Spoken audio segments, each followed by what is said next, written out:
Olá! Chegamos ao dia 125 do nosso plano de leitura anual da Bíblia. E hoje, a gente vai mergulhar em uma ideia bem poderosa que conecta três textos que, à primeira vista, não parecem ter muito a ver um com o outro. A gente vai falar sobre como a nossa fé é testada e, mais importante, como ela aparece nos momentos mais difíceis. Essa pergunta é o nosso ponto de partida.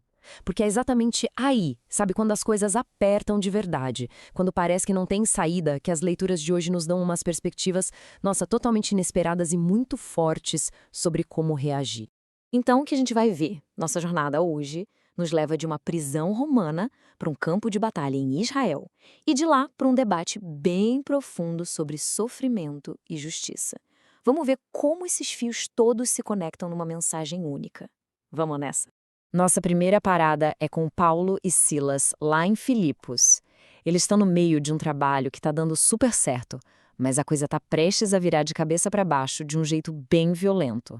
Agora pensem bem na cena. Eles foram espancados, jogados na pior cela, com os pés presos. A reação humana normal seria o quê? Desespero, raiva, né?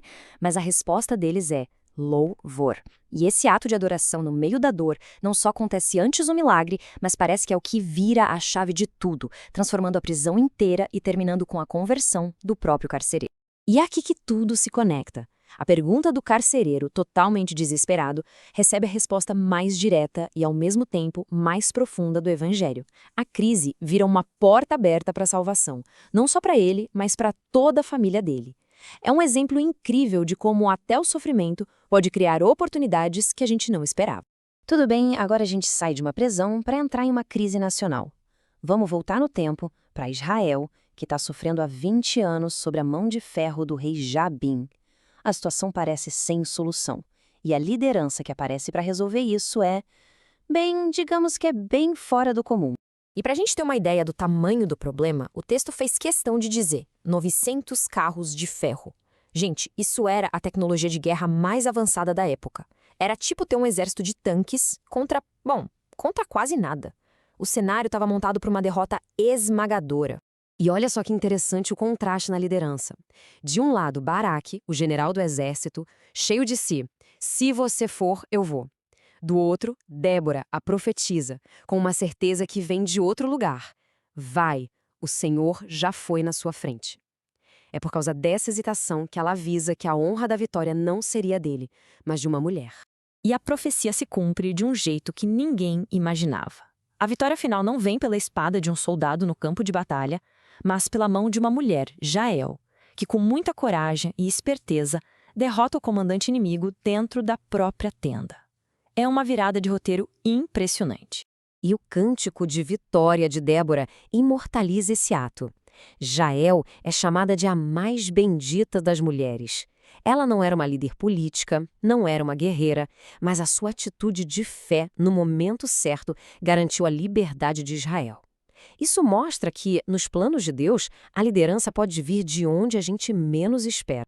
Bom, a gente viu histórias de libertação bem claras, né? Mas e quando não é assim? E quando a gente faz o certo? Ou quando a gente sofre e parece que nada acontece? É nesse terreno mais cinzento que o discurso de Eliú para Jó nos coloca. Eliú chega e joga uma pergunta bem no meio da conversa, uma pergunta que incomoda.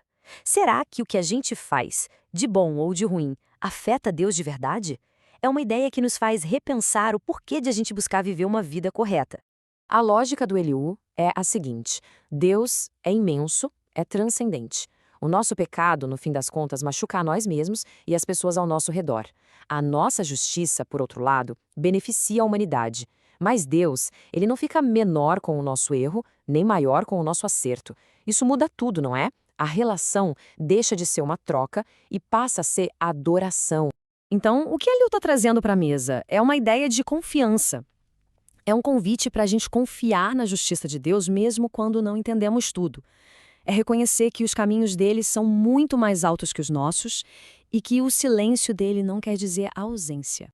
Certo. Então como a gente junta tudo isso? Uma prisão, um campo de batalha e um debate filosófico. O que tudo isso tem em comum?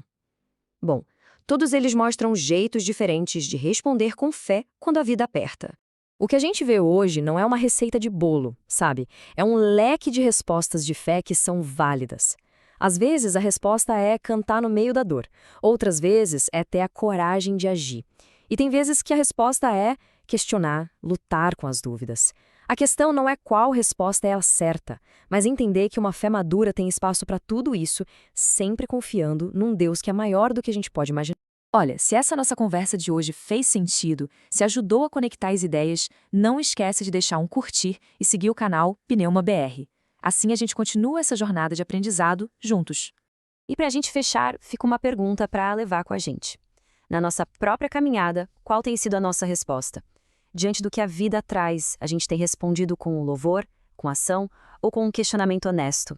A beleza, talvez, seja saber que todas essas respostas podem ser um caminho para mais perto de Deus. Obrigado por nos acompanhar.